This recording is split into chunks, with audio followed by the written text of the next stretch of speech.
Hey everyone, it's Mari. This is a video I do for each episode where I wait a few weeks and look over everything in the game and cover any small details that nobody else has seemed to notice.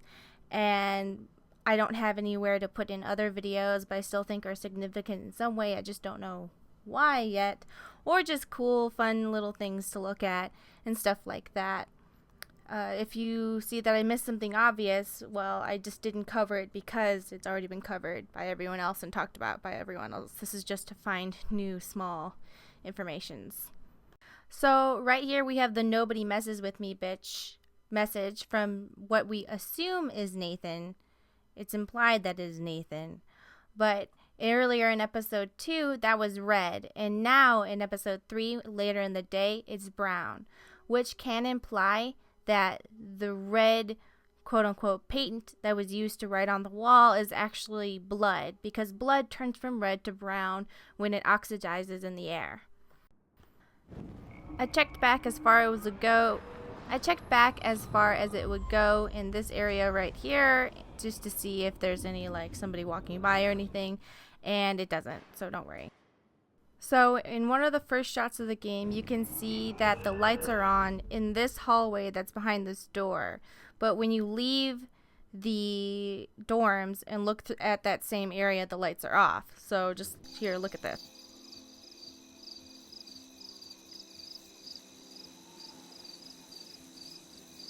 The end of the world might be coming before your party.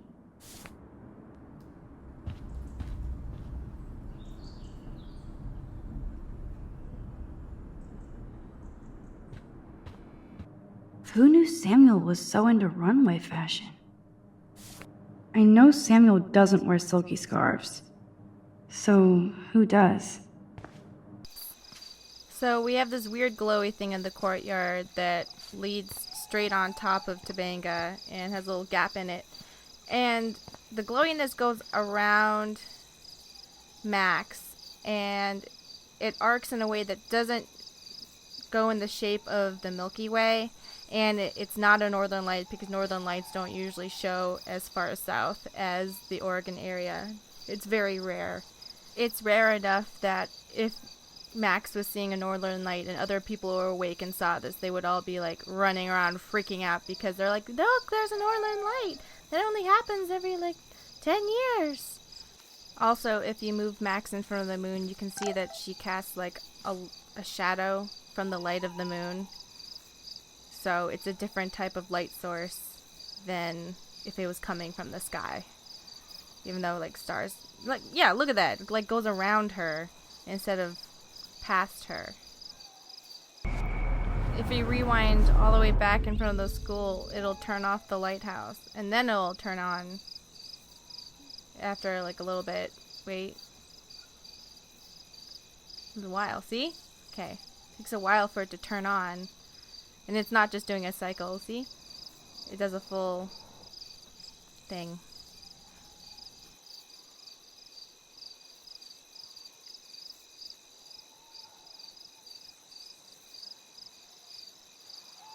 We're breaking and entering. If I have a key, how can it be breaking? First Rachel and now Kate?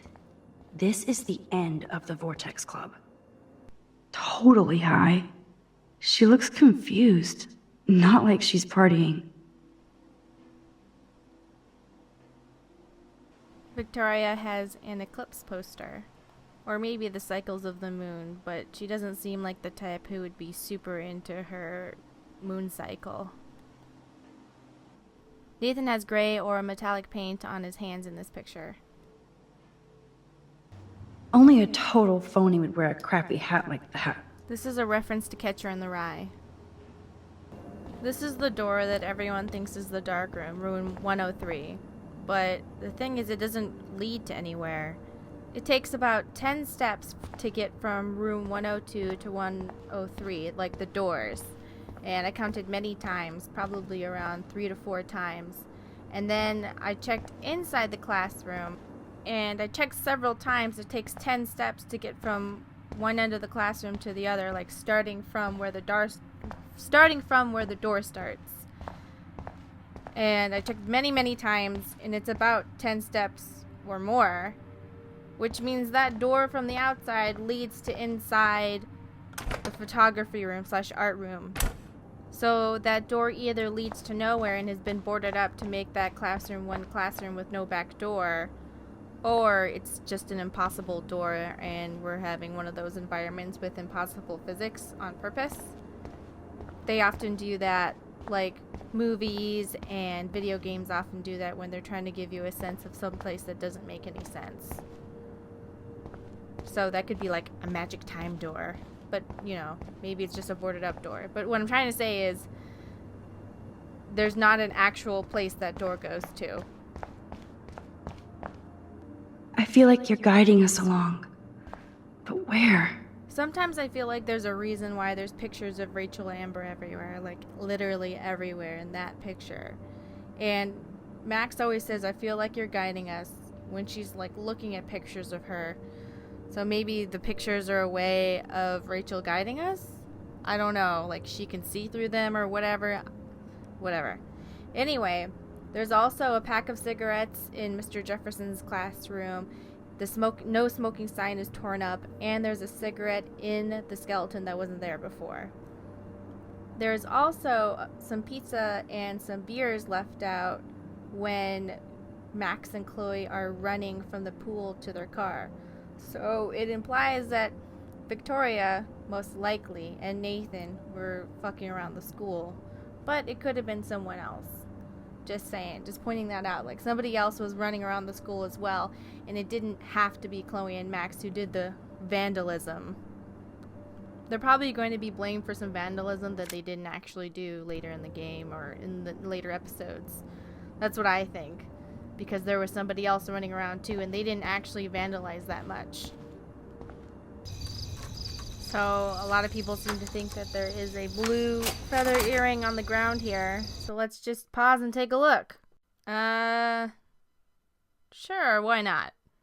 I just went and checked in episode 1 and there is no blue smudge in that same spot. So, I don't know, maybe they added it. Maybe they didn't. I hope so, friend. That Rachel Abides message is written in the same handwriting and same color and scratchiness as a message that is written about Kate later in the Two Whales Diner. I'll get into that later, but just letting you know.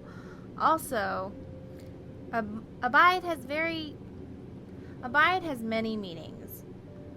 It can mean to wait for, to endure without yielding, withstand, to bear penalty, like tolerate, to accept without objection, to remain stable or fixed in a state, to continue in a place, to conform.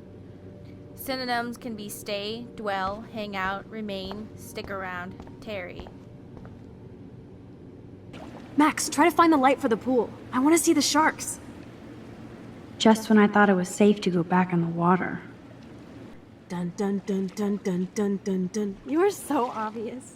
And I still get freaked out by that movie, so stop. I can't even watch any of those shark shows. Coffee and swimming. Good combo. This is another reason why I think somebody else has been here before us. That coffee cup is full, and the little juggy thing is like halfway full as well, which means that they either made it recently or somebody made it yesterday morning and left it full all day. See, look, beer and pizza. Somebody else, like probably 2 or more people, were fucking around in all the same places that Max and Chloe were right before Max and Chloe went to those places.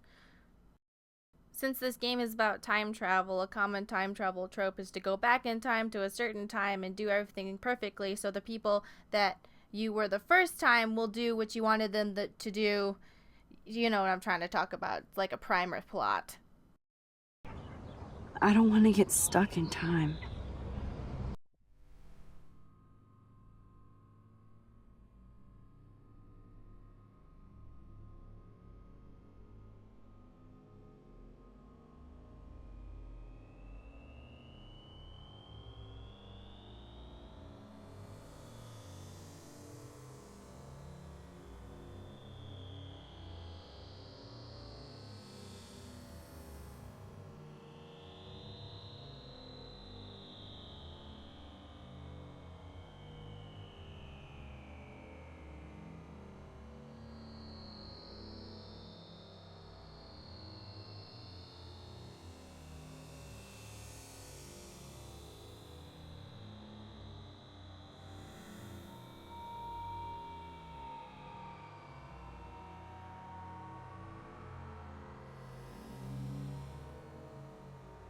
Damn, you're hardcore, Max.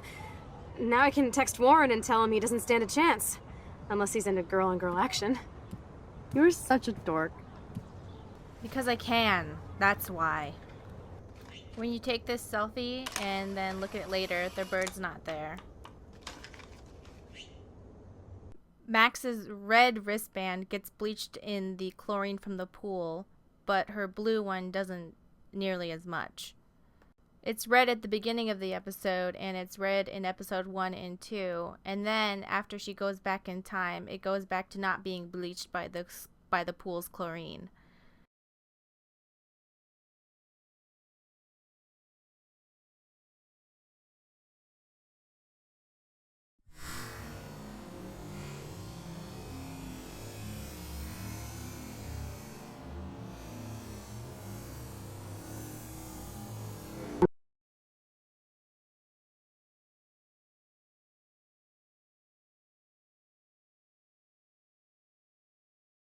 Rachel definitely has blonde hair. If you see a person with brown hair that you see in a video for half a second, it's not her, because Rachel has blonde hair. Whoever wrote the alternative "Kate should have jumped" or "You killed Kate" messages is also the person who wrote "Rachel abides in the girls' bathroom at the pool." The car that splashes Alyssa does it on purpose and swerves into the lane in order to splash her. Are you shitting me? Frank must have a reason to keep a police radar nearby. I think Frank might be insecure about his sexual prowess. Are these for Frank, or is he selling them? That's a cool snow dough. Alright, that's all there is. See you later.